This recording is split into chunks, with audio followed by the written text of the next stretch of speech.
January 5th. Our reading in the Old Testament today will come from the book of Genesis, chapter 11, verse 1. We'll go through chapter 13, verse 4. Man seeks unity and notoriety, and he tries to accomplish these things by his own wisdom and strength. Lucifer wanted to be like God, and man wanted to make a name for himself. But only God can make a person's name truly great. Babel, or Babel, people do pronounce it different ways, means confusion, and God is not the author of confusion. Babylon will appear often in the biblical record as the enemy of God's people. You see, wherever there's confusion, the spirit of Babylon, the world, and the flesh is at work. Ultimately, the whole Babylonian system will be destroyed. The confusion of tongues that began at Babel were reversed at Pentecost. A descendant of Ham, an Ethiopian, was saved in Acts chapter 8. A descendant of Shem, Paul, was saved in Acts chapter 9, and the Gentile descendants of Japheth were saved in Acts 10. Unity is not worked up by man. It is sent down by God. As we share the gospel with others, we're helping to unite what sin has torn apart. Christians are indeed the peacemakers of the world. We'll read in Genesis chapter 12 that God's word leads to faith. Abram was an idolater when God called him, revealed his glory to him, and spoke to him. Abram turned from vain idols to walk with the Lord, and all of this was by God's grace. The hearing of the word creates faith. Again, God's creative word is at work. We'll see that faith leads to obedience. The New Testament states, by faith Abraham obeyed. I will show you, I will make you, I will bless you. Those were all of God's promises, and Abram believed. It has well been said that faith is not believing in spite of evidence. It is obeying in spite of consequences. The proof of faith is obedience. For true faith always leads to works. Hearing leads to heeding. We'll also read that obedience leads to blessing. We're told nothing about the journey, which must have been very difficult, but we are told that God met Abram when he arrived and gave him a new promise. See, God always goes before us and has his word ready to encourage us. From now on, Abram's life will be marked by the presence of the tent, that is a pilgrim on earth, and the altar, a citizen of heaven. And we'll see that blessing leads to testing.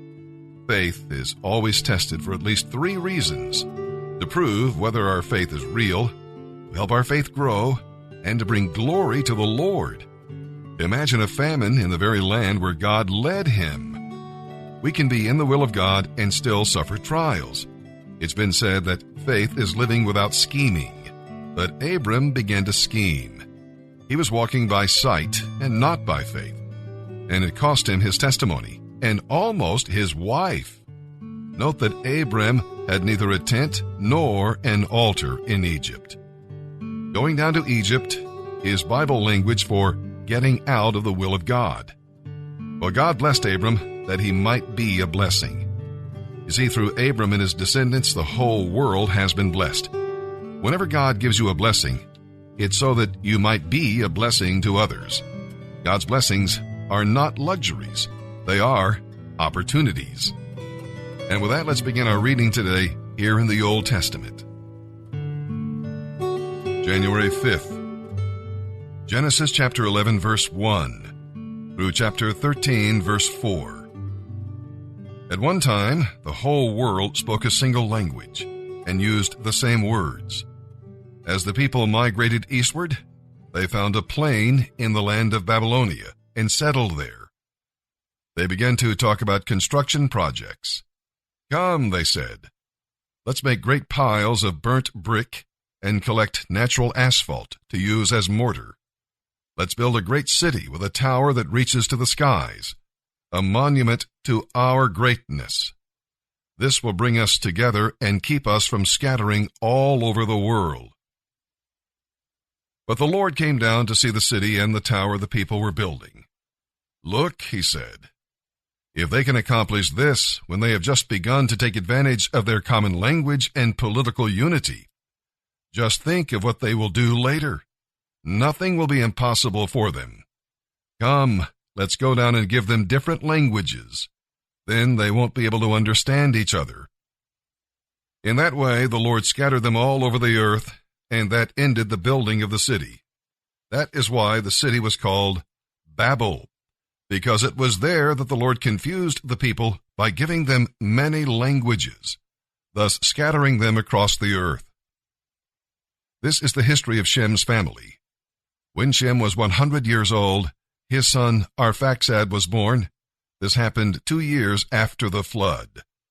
After the birth of Arphaxad, Shem lived another 500 years and had other sons and daughters. When Arphaxad was 35 years old, his son Shelah was born. After the birth of Shelah, Arphaxad lived another 403 years and had other sons and daughters. When Shelah was 30 years old, his son Eber was born. After the birth of Eber, Shelah lived another 403 years and had other sons and daughters. When Eber was 34 years old, his son Peleg was born. After the birth of Peleg, Eber lived another 430 years and had other sons and daughters. When Peleg was 30 years old, his son Reu was born. After the birth of Reu, Peleg lived another 209 years and had other sons and daughters. When Reu was 32 years old, his son Serug was born. After the birth of Serug, Reu lived another 207 years and had other sons and daughters. When Serug was 30 years old, his son Nahor was born. After the birth of Nahor, Serug lived another 200 years and had other sons and daughters. When Nahor was 29 years old, his son Terah was born. After the birth of Terah, Nahor lived another 119 years and had other sons and daughters. When Terah was 70 years old, he became the father of Abram, Nahor, and Haran. This is the history of Terah's family. Terah was the father of Abram, Nahor, and Haran had a son named Lot. But while Haran was still young, he died in Ur of the Chaldeans, the place of his birth. He was survived by Terah his father. Meanwhile, Abram married Sarai, and his brother Nahor married Milcah. The daughter of their brother Haran, Milcah had a sister named Iscah. Now Sarai was not able to have any children. Terah took his son Abram, his daughter-in-law Sarai, and his grandson Lot, his son Haran's child, and left Ur of the Chaldeans to go to the land of Canaan. But they stopped instead at the village of Haran and settled there. Terah lived for 205 years and died while still at Haran. Then the Lord told Abram, "Leave your country, your relatives, and your father's house, and go to the land that I will show you. I will cause you to become the father of a great nation. I will bless you and make you famous, and I will make you a blessing to others. I will bless those who bless you, and curse those who curse you. All the families of the earth will be blessed through you." So Abram departed as the Lord had instructed him, and Lot went with him. Abram was 75 years old when he left Haran. He took his wife, Sarai, his nephew Lot, and all his wealth, his livestock, and all the people who had joined his household at Haran, and finally arrived in Canaan. Traveling through Canaan, they came to a place near Shechem and set up camp beside the oak at Moreh. At that time, the area was inhabited by Canaanites. Then the Lord appeared to Abram and said, "I am going to give this land to your offspring." And Abram built an altar there to commemorate the Lord's visit. After that, Abram traveled southward and set up camp in the hill country between Bethel on the west and Ai on the east. There he built an altar and worshipped the Lord. Then Abram traveled south by stages toward the Negev. At that time there was a severe famine in the land, so Abram went down to Egypt to wait it out. As he was approaching the borders of Egypt, Abram said to Sarai, "You are a very beautiful woman. When the Egyptians see you, they will say, 'This is his wife. Let's kill him, then we can have her.' But if you say you are my sister, then the Egyptians will treat me well because of their interest in you, and they will spare my life." And sure enough, when they arrived in Egypt, everyone spoke of her beauty. When the palace officials saw her, they sang her praises to their king, the Pharaoh, and she was taken into his harem. Then Pharaoh gave Abram many gifts because of her: sheep, cattle, donkeys, male and female servants, and camels. But the Lord sent a terrible plague upon Pharaoh's household because of Sarai, Abram's wife. So Pharaoh called for Abram and accused him sharply. "What is this you have done to me?" he demanded. "Why didn't you tell me she was your wife? Why were you willing to let me marry her, saying she was your sister? Here is your wife. Take her and be gone." Pharaoh sent them out of the country under armed escort, Abram and his wife, with all their household and belongings. So they left Egypt and traveled north into the Negev, Abram with his wife, and Lot, and all that they owned, for Abram was very rich in livestock, silver, and gold. Then they continued traveling by stages toward Bethel, to the place between Bethel and Ai, where they had camped before. This was the place where Abram had built the altar, and there he again worshipped the Lord.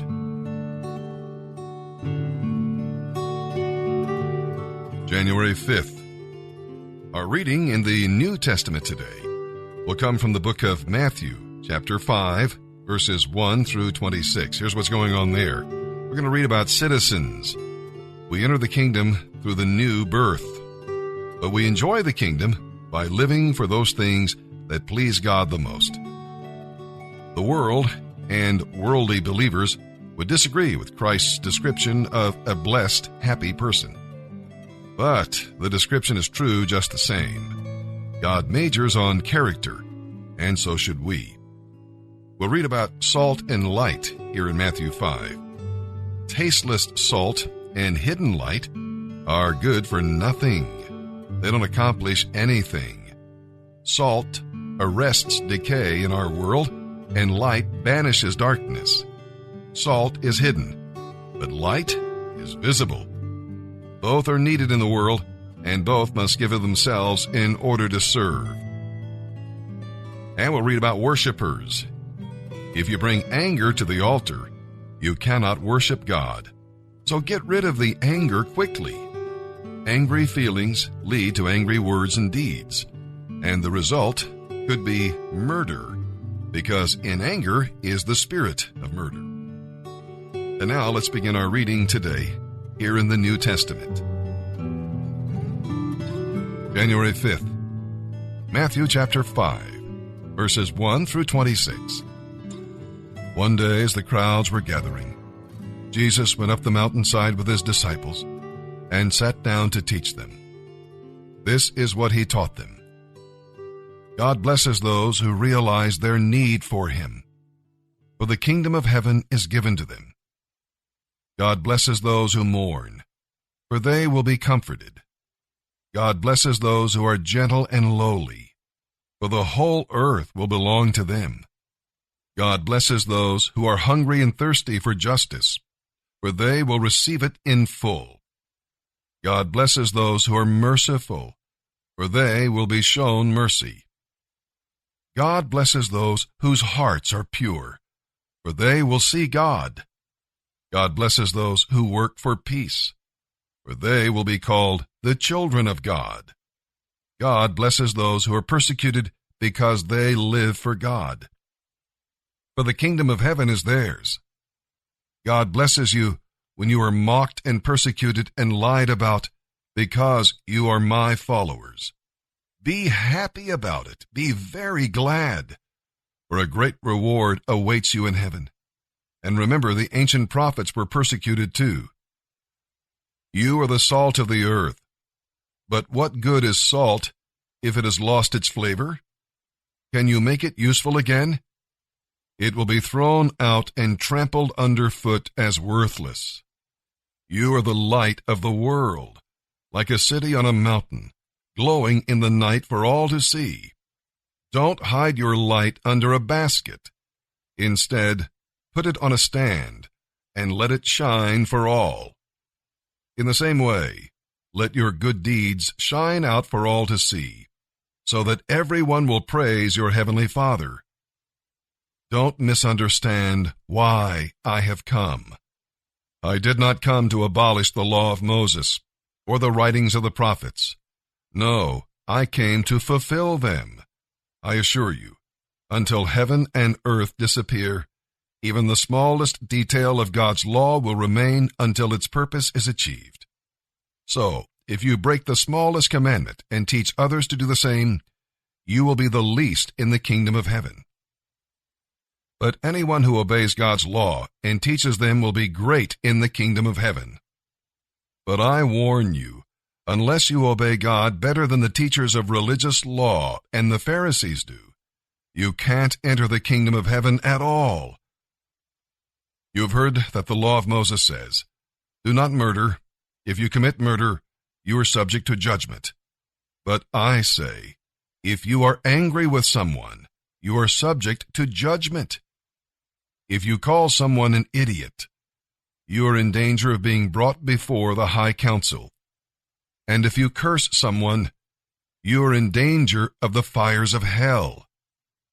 So if you're standing before the altar in the temple, offering a sacrifice to God, and you suddenly remember that someone has something against you, leave your sacrifice there beside the altar.